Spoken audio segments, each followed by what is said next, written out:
Hey folks, it's your buddy Mike Messier. How you doing there, Brian DeHart? DeHart, DeHart. Let me know if you can hear me. I've got the headset set up. I've got the audio going. So it's January 27th, almost 28th, 2024. If you're like me, you just experienced on the stream, Peacock, the cock of the walk, the Royal Rumble 2024. Overall thoughts, a good show. I don't think I'd say it a great show. I'd say it definitely wasn't as bad as the Royal Rumble, I want to say 2 years ago, the one with Shane McMahon and Brock Lesnar and all that.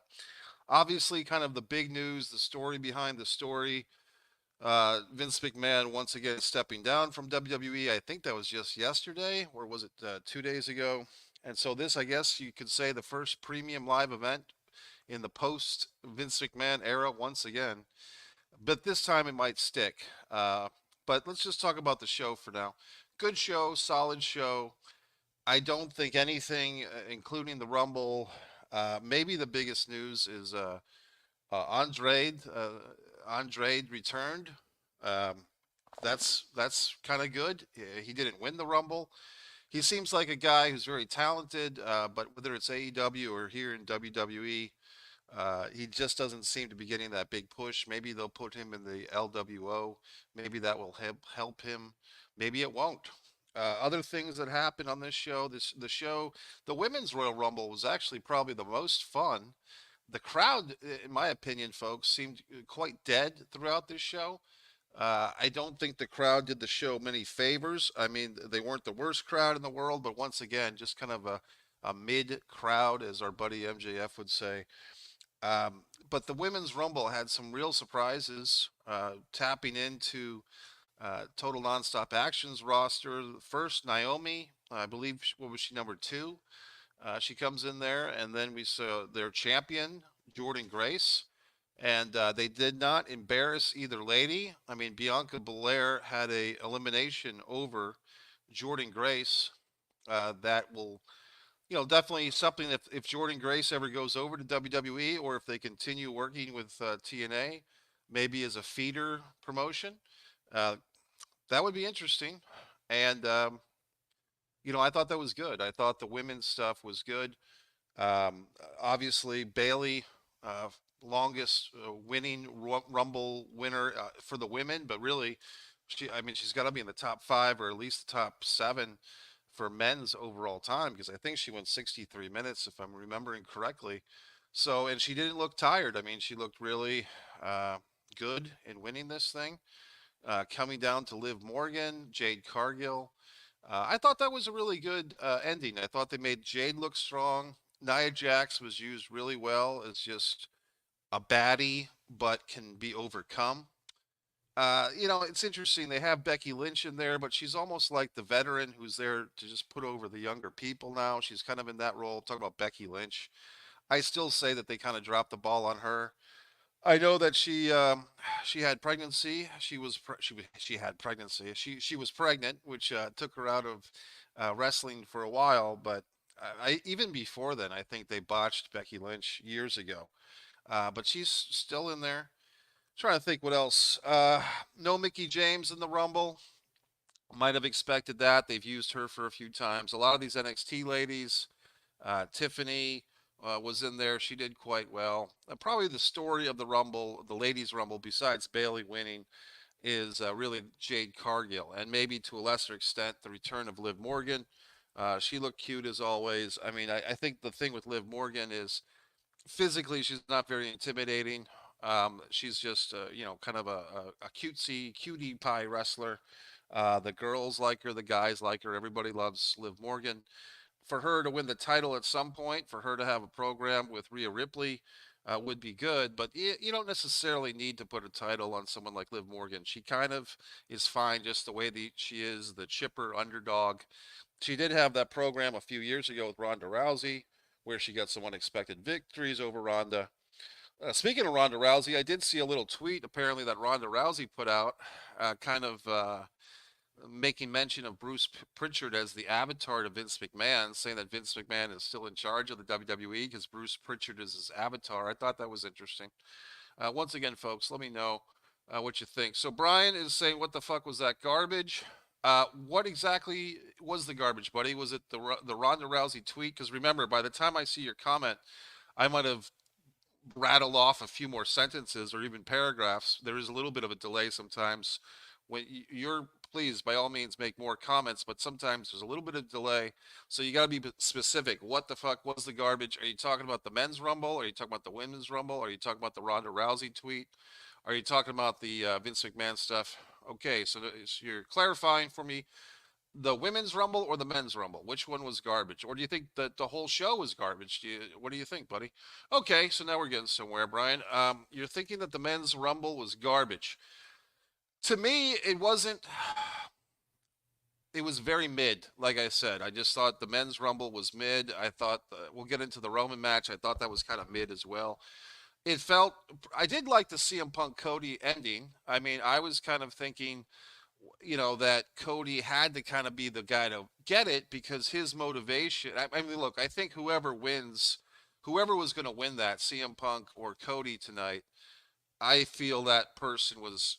You get the honor of taking the L at WrestleMania. You get the honor of putting over Roman Reigns in Philadelphia in a couple of months. And, second verse, same as the first. I think we're going to see Cody get pinned by Roman once again in Philadelphia, and it's going to feel a whole lot worse for Cody and for his fans. I just feel that Cody is basically being crucified. His character, he's being well paid for this, but his character is being well paid to be crucified.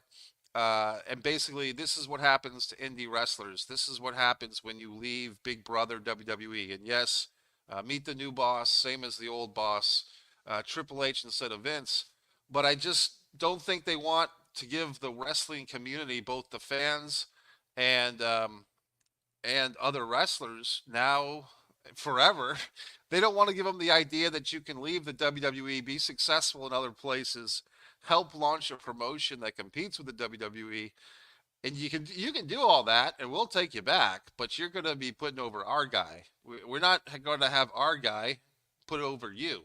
So, I mean, I said that before last year's WrestleMania main event. I made a video that I gave Roman Reigns a 90% chance of beating Cody and Cody a 10% chance of beating Roman because you never know what's going to happen. And I was correct. And Brian, I don't know if you've been watching my other videos, but I've basically put my finger in the sky like Babe Ruth. I think about a year ago, maybe 10 months ago, I said, strap yourselves in because Roman Reigns is going to break Bruno Sammartino's record. If you count when Roman Reigns beat Bray Wyatt, I can't believe it, but it's actually the late Bray Wyatt and Braun Strowman in that three-person match. It was on a pay-per-view. I thought it was SummerSlam, but apparently it wasn't. It was a pandemic era pay-per-view or premium live event.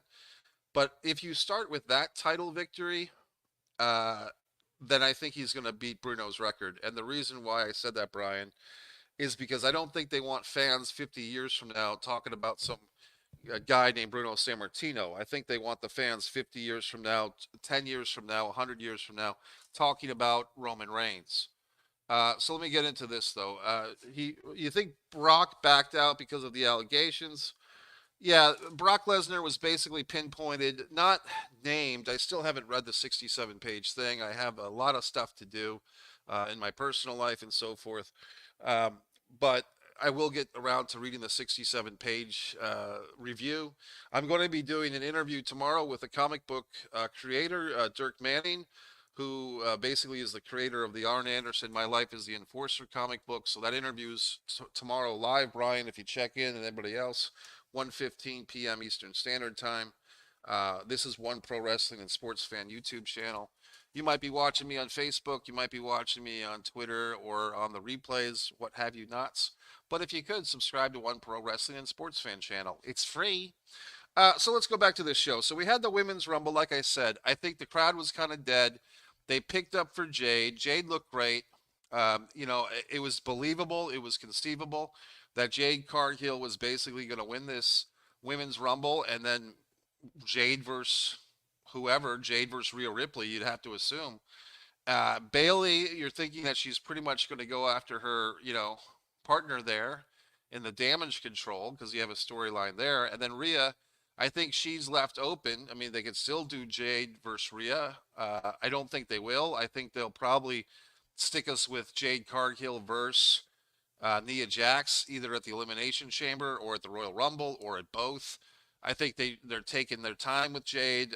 Maybe they feel that she was not as well trained as she could have been coming out of AEW, where she was the TBS champion for a long time. They still want to put the WWE Full Sail University NXT polish on her. That's fine. But I did think Jade did well, and I think the crowd reacted well.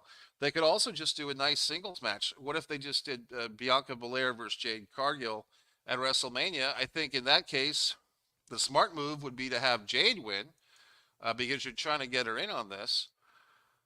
Yeah, Bailey did win the thing. So when you said Brock backed out, so I didn't answer your point there, buddy.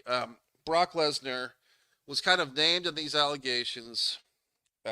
Basically, that he was a wrestler that was going to be basically bribed with sex. This poor woman who's claiming that she was basically the sex toy of Vince McMahon, John Laurinaitis. Real life stuff here, folks, not storyline. I'm laughing because it's absurd, not because it's funny. But this poor woman with her lawsuit. Now, other people are saying, well, she accepted all these bribes, all these gifts, these cars, etc. I mean, it's a really bad situation. It's really weird and disgusting and vile. And Brock Lesnar, either through fault of his own or no fault of his own, has been named in this thing. And Brock, if you remember when Vince McMahon, retired the first time back in 2022, wasn't there a show going on, a SmackDown or a Raw? And supposedly Brock Lesnar left the building in disgust, saying, if Vince isn't here, I'm not going to be here. So in the court of public opinion, that little tidbit's coming back to haunt Brock because people are like, well, how deep in was he with Vince, so to speak? Like, how much do these guys really care about each other? So in any event, that whole thing, a dark cloud, and to be honest, Brian and anyone else who's watching, whether in live time or in the replays, um, it's just interesting, and it's beyond interesting. It's just nuts, and Brock Lesnar, as Brian was saying, had he been at the Royal Rumble tonight, had he been booked, is it possible that he would have won? In theory, if Brock Lesnar wins, isn't he supposed to not be able to challenge Roman Reigns because they had that unification match at WrestleMania 2 years ago? So if they actually honored that stipulation, would Brock then choose to wrestle Seth Rollins? Is that a match any of us really need to see? I mean, we did see that 10 years ago when Seth was the heel champion and Brock got a title match against him. I actually had never watched that pay-per-view. Maybe I should. I think I had another train of thought and I just confused myself, but it's just a big nasty mess there, Brian. And we're all still trying to wrap our heads around it. I had some fun with it on Facebook. I kind of always like to ask the WWE fans how accountable they make themselves to these situations. I know that we're not in the boardrooms they were with these people, but still, we support this promotion through thick and thin. I don't think Brock ever cared or did a thing. Someone took his spot, is all. Uh, yeah, when you say someone in the Rumble, I mean, they did have that Pat McAfee thing, which I thought when Pat McAfee was doing commentary and then he got picked, whatever number he got picked, 20 or 25, and he kind of went in and he walked away. I'm talking about McAfee now. I thought that could have been an opening for something better where they had like a 31st guy come out. I guess I was kind of expecting more surprises in the men's Rumble. I mean, we had Andrade was basically, I'm getting the guy's name wrong. Andrade is what I'm calling him, but what's his real what's his WWE name? Because I'm confusing I'm talking about Charlotte's husband. or Ric Flair's son-in-law. What's his actual WWE name? But I mean, I think he was the only real surprise. They didn't do a thing where they brought in Hacksaw Jim Duggan or Big Daddy Cool Diesel or some other, remnant, some other relic. Some people were even predicting Hulk Hogan would be there because he did this promotional thing for the Rumble this year. Hogan is a two-time Royal Rumble champion. They did make a big deal about um, the Cody could be the first two-time champion in over 25 years, and I'm believing that was Stone Cold Steve Austin, or the first back-to-back two-time champion. Which help me out here if I'm forgetting, Brian, but I think there's been three back-to-back Royal Rumble winners. Shawn Michaels, before him Hulk Hogan, Hogan in 90 and 91, Shawn in 95 and 96. And do I have that right? Because 95, he went on to face Diesel and lose at WrestleMania 11, and then he did win in 96 again and fought Brett and win. Yeah, it's exactly who I was thinking of, Brian. Thank you, Andre. Yeah, but yeah, you've got an extra R in there, but yeah, Andre. And but at AEW he had like a three word name, didn't he? Um, Yeah, they did some interesting stuff with the other companies with the TNA one. Um, and Steve Austin. So Hogan 91, 90 and 91. I just watched the Royal Rumble 1990 again recently. That was pretty fun. The one where Hogan and Warrior kind of combat each other. And then I think I'm going to watch some other old Royal Rumbles.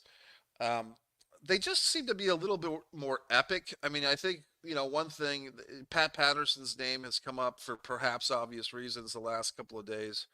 But Pat Patterson, who essentially is credited for inventing the Royal Rumble, um, he seemed to do really well with the storylines, like those 1989, 90, 91, the Flair 92 Rumble. They all seem to have really good stories, and they just seem more epic. And this, to be honest with you, buddy, I mean, like I said, it felt like a very mid Rumble, with the exception of the end. I did find Punk and Cody to have good chemistry. They're both kind of average sized guys. They're not physique guys, although Cody's in better shape than Punk. But I just did feel that CM Punk and Cody did have a nice little mini match at the end. But was there other highlights in the men's Rumble tonight? I mean, Pat McAfee, like his highlight was coming in and being afraid. I'll be honest, I had some real personal stuff going on at the same time. I did have the Rumble on the whole night, but there was some other things that were distracting me. But the two Usos beginning at the Rumble, but we've seen that before. I mean, we saw Demolition were the first two guys in the '89 Rumble, I believe. So I mean, I'm just telling you, I don't think that the storytelling in this men's Rumble, and I think Brian is with me on this, uh, it didn't have much there. I think the Cody thing was fine, but like I said, it felt like to me this show was good but not great. Let's talk about the Roman Reigns match and then the Logan Paul match here, Brian.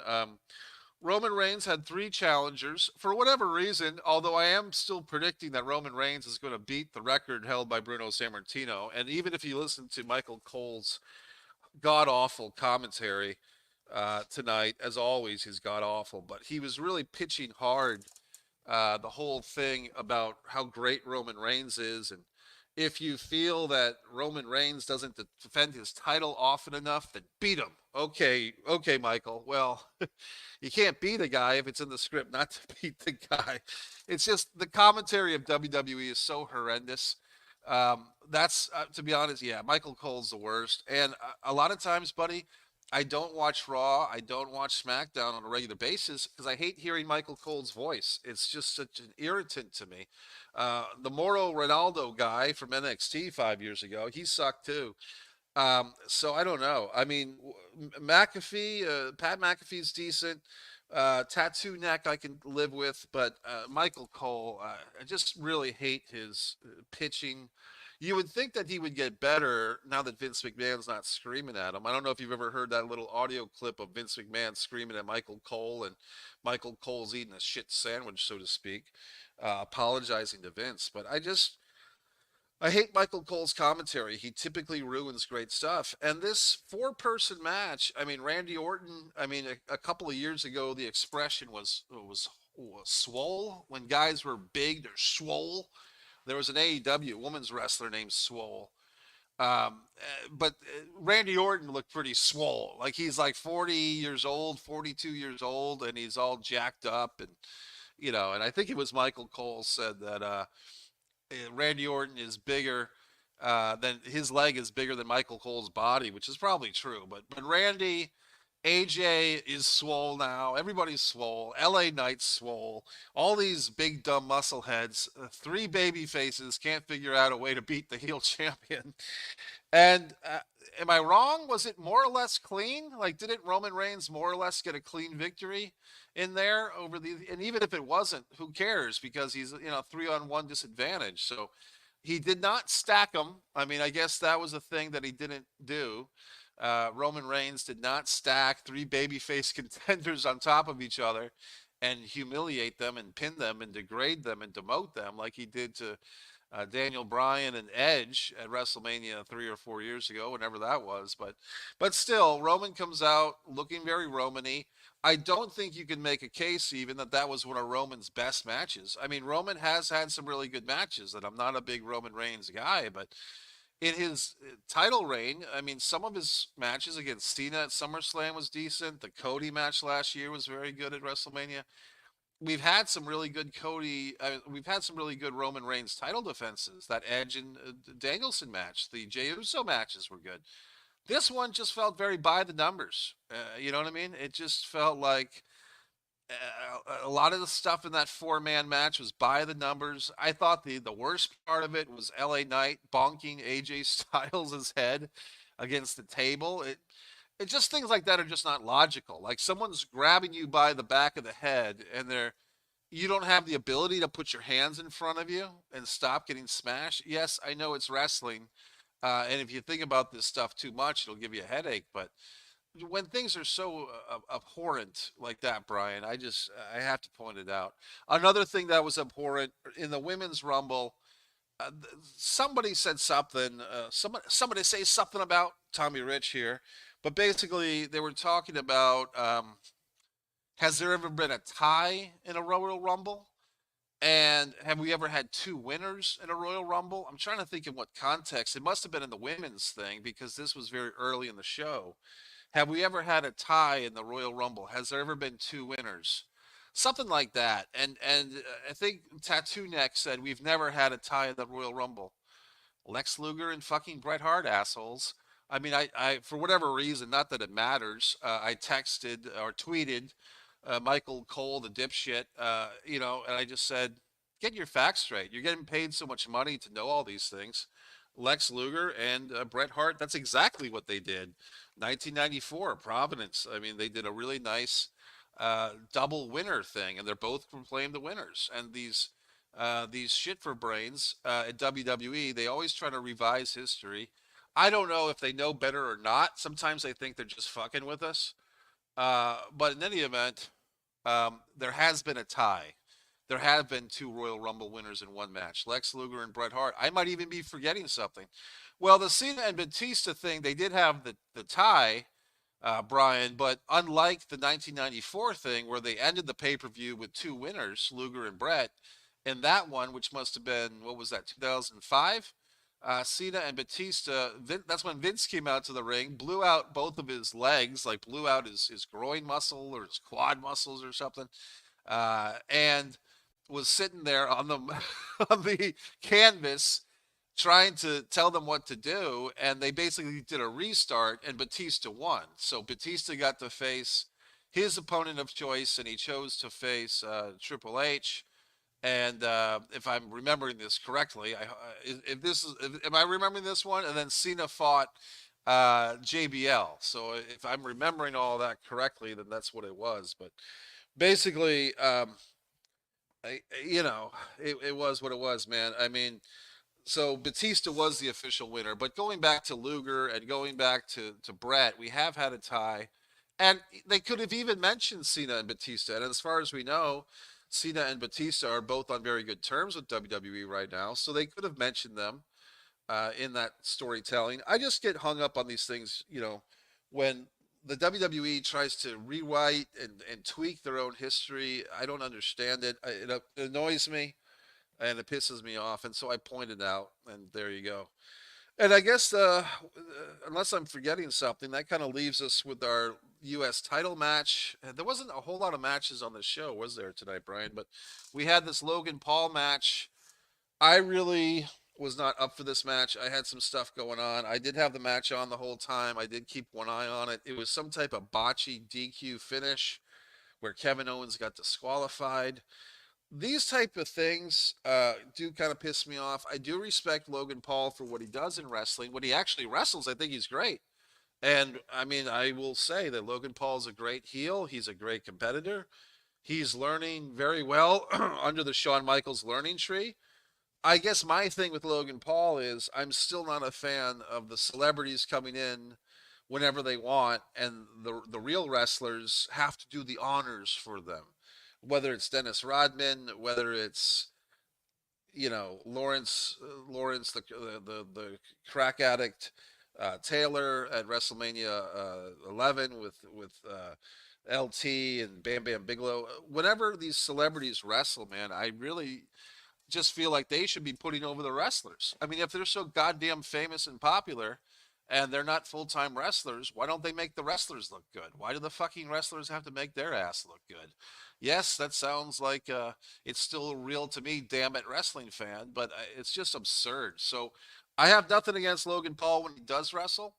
I just feel like he's really good at it. If he wanted to be a full timer, he could be. Actually, he's kind of smart. I mean, you got to give him credit. If he's manipulated the system to get paid all this money and not wrestle a full time schedule and box when he wants to, you know what I mean? So anyway, KO should have won. Wow. Yeah, man. I mean, look, KO has been a three-time U.S. champion. Kevin Owens is one of those guys, and I think that Cody's headed in the same ballpark, buddy, where Kevin Owens is more over with the fans than he is with the office. And in fact, I had a term for that. I wish I could remember it. Um, I called it like over under or something like that. I made a meme about that, and this is going back to like Dolph Ziggler and Cesaro and maybe like Daniel Bryan or somebody, where I had like a picture of these three wrestlers. I think it was actually Mr. Woo Woo Woo Cardona. So it was like Cardona, Cesaro, and Ziggler, which were they're more over with the fans than they are with the audience. I wish I could remember because I made a meme and everything. Like I sat there and made the fucking meme of these three guys that are more over with the fans than they are with the boss people. So in any event, yeah, the Rumble, I wouldn't say it was the shits or it wasn't. I don't think it was the shits or god awful. I think here's another tactic, Brian. If you kind of put the WWE in perspective, if you want to stay home on a Saturday night and have the wrestling on and do other things while you're doing it, or if you happen to have a house full of friends or family that want to watch this thing, it's good background fodder. Would I have spent the money to drive to Tampa, which is about 3 or 4 hours away from me, pay the money for a goddamn ticket in person just so I can 10, 9, like a fucking idiot for 3 hours? No. Um, you know what I mean? So I think it depends on what you're looking out of it, or what you're looking to get from it. If you just think of it as background fodder, something to have a conversation about, like I was going to say before, so I'm saying it now. Had this Royal Rumble, Brian, been in Chicago or Philadelphia or another town of intelligence, like town of educated, cynical, sarcastic Northeast pro wrestling fans, you would have had some good chance. You would have had some "We want Vince" or "Don't shit on my head" or "She's lying" or "She's telling the truth" or "No means no." You would have had some obnoxious fan chants, maybe a sign or two that we could have all laughed about and recorded and gotten a chuckle and a grin out of. But because it's Tampa, it's more or less Disney country. I know that Tampa is not Orlando, but my point is, I'm here in Florida. People here are really too polite for their own good. There's a lack of sarcasm sometimes, a lack of cynicism, which I miss. And the people are too nice. I mean, they're just too nice to be good wrestling crowds because they're just gonna, here's your spoonful of shit, Tampa, and they're gonna fucking suck it up like a child takes his applesauce and not spit it up in your face, mommy. I would have wanted my money's worth. It is all for a show, especially that one. I'm pissed and I wasn't even there. Well, I mean, I think but you got to remember, buddy, these McMorons, these idiot McMarks, they're going to be happy because they saw Cody Rhodes win. I mean, that's it. We saw Cody win the Rumble. They're going to go home and they're going to suck their thumb and they're going to put their Mickey Mouse shirt on and, they're going to put their diaper on in the morning and they're going to be fine. So it's like I said, if this show had been in a more jagged city, I mean, WrestleMania in Philly is going to be interesting because that is a heel town. That's heel country. I know you're a wrestling fan, buddy. I get that. But I'm saying, you know, Philadelphia, Chicago, parts of New York, Baltimore. These are some intelligent wrestling towns. The fans are somewhat intelligent or more intelligent. And the Tampa people, I'm not pissing on them. I'm just saying Floridians, for the most part, are very polite. If you've come from the Northeast and you live here now, like I do, sometimes there's like a thing where you want to get into an argument with somebody, but you're afraid to because you don't know who's packing and you don't know what's going on. So you kind of keep your mouth shut. But I mean, in the Northeast, you can get to a friendly argument over a bagel or over a gas station, a Snickers bar or something. In Florida, people are just too nice to fight. It better be good in Philly, but you need a title change. Well, I don't think it's going to be a Roman Reigns title change. I would say that if Gunther wrestles Seth, that could quite possibly be a title change. I think the CM Punk thing is interesting now. He basically, I wouldn't say he turned heel towards the end of tonight's Rumble, but he acted kind of heelish. I mean, maybe that's a story. Like CM Punk suddenly was the bitter old man again. Like he wasn't the up and coming CM Punk. He was the bitter, I'm not going to lose to Dusty's son. That was a good line. I mean, I think CM Punk might have actually been the MVP of this whole fucking show. Him and Cargill maybe. But Punk, showing heelish tendencies, if it were. I thought that was pretty interesting, and I think. But what's interesting is who does CM Punk wrestle now? I mean, they could do a thing where CM Punk screws Cody. I guess I'll Babe Ruth it now. How about this? The whole tribe, the whole bloodline is banned from ringside. They're all put in a fucking security outfit or something. They're all banned from the WrestleMania main event. And then CM Punk comes out and causes Cody to lose to Roman Reigns. So then you have a CM Punk Cody Rhodes feud to get you through the summer. Basically giving Cody another opt out why he failed to beat Roman. I don't think Cody's beaten Roman, folks. I know that a lot of people will look at the numbers, the how many T-shirts Cody's selling, and Cody's so active and blah blah blah. Please take the belt off of Roman. I don't think Punk wants the belt. I'm saying Cody is getting it off of Roman. All right, buddy. We can agree to disagree in our predictions. I think. See what you're saying and what you're thinking is the logical thing to do. Cody Rhodes apparently is the number one merch seller in WWE when it comes to T-shirts and so forth. People have been emotionally invested into this story. You tell me if I'm wrong, but the bloodline seems pretty much dead anyway. And I think even in this Tampa crowd, which wasn't the best, but am I wrong to say that they weren't falling for the same old Roman bullshit?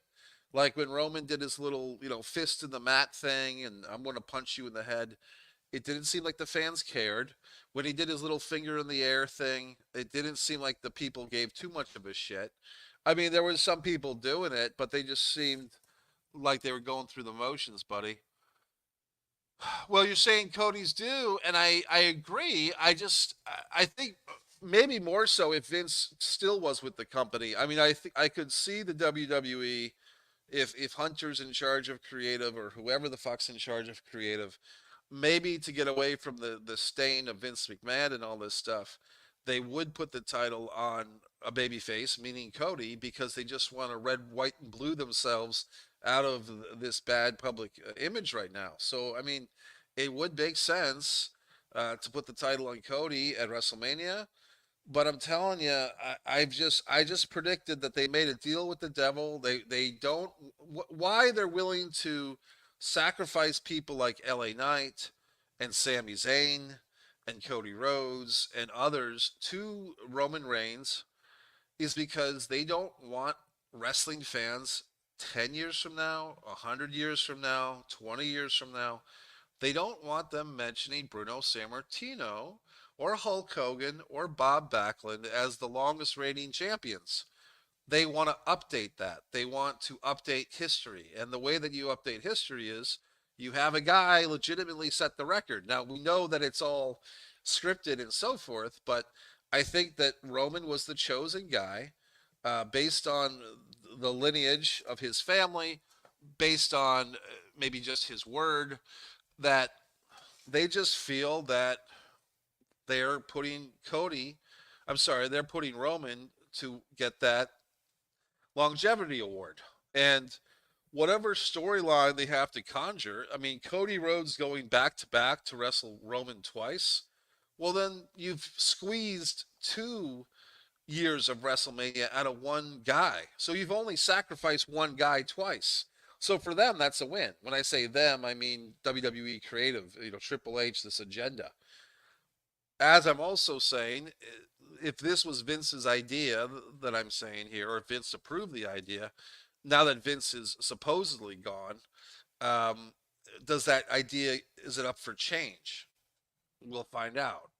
But once again, I predicted 10 months or 11 months ago, I made a video somewhere on this channel saying that Roman Reigns was going to beat the Bruno record.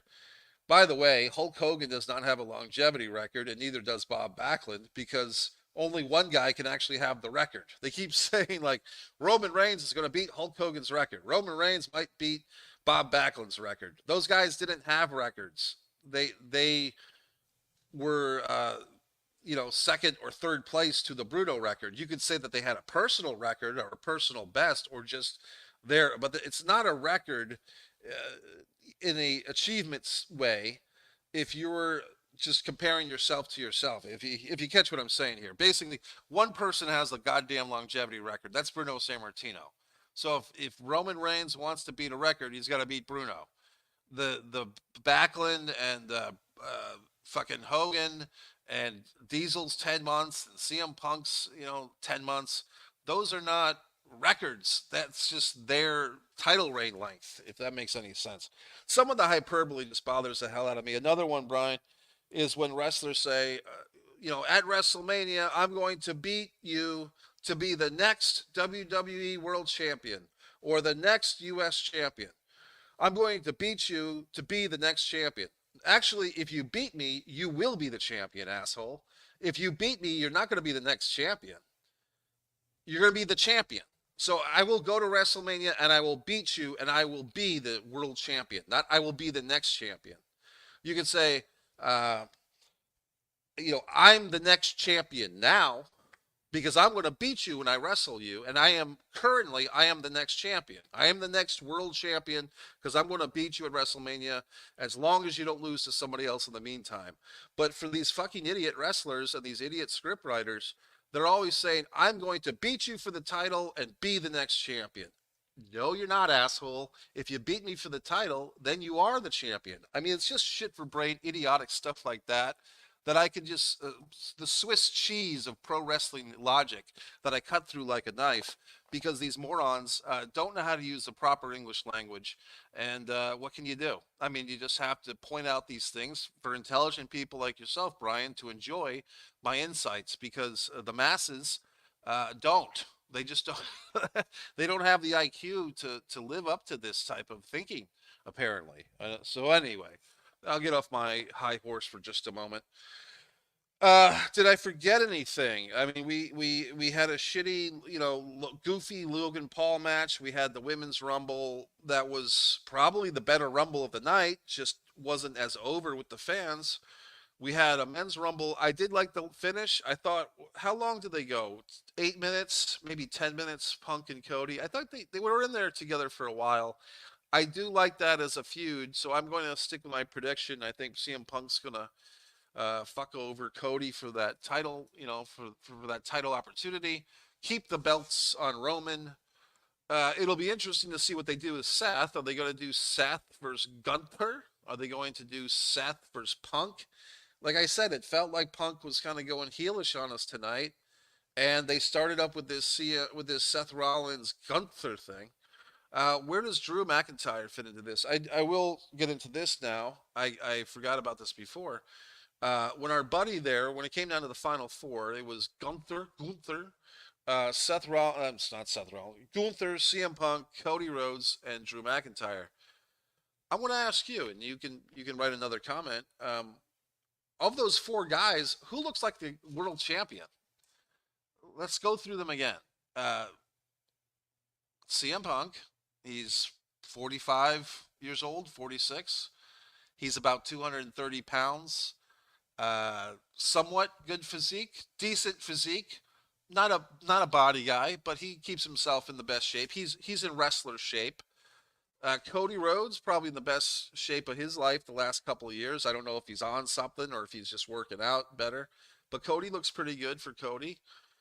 He's not the tallest guy, he's not the heaviest guy, but Cody's in fairly decent shape. I mean, he's not in 1980s, Lex Luger, Sting, Billy Jack Haynes shape, but he's in fairly decent shape, Cody. Gunther, who's got an interesting shape. He's tall. He's kind of big, but in a different way. Like he doesn't have gym muscles. He kind of just has strength. Like a brutal strength guy. And then you have the fucking 285 pounds or 315 pounds of solid muscle. What is he? 6'7", 6'6", but I would say Drew McIntyre is a legitimate 6'6", and I would say if I had to guess, I'd say he's about 315 pounds.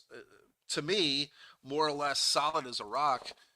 Why is he looks like the goddamn world champion? I mean, of all these idiots running around this ring, there's one guy that actually looks like an action figure, and that's Drew McIntyre. And I'm a fan of his in some regard. I mean, I'm not a fanboy, but I'd say if you were to ask asshole number 1 and 2 off the street, and you show them CM Punk, Cody Rhodes, Gunther, and Drew McIntyre, who do they think would win a fight amongst those four? Who would be the last man standing in the room?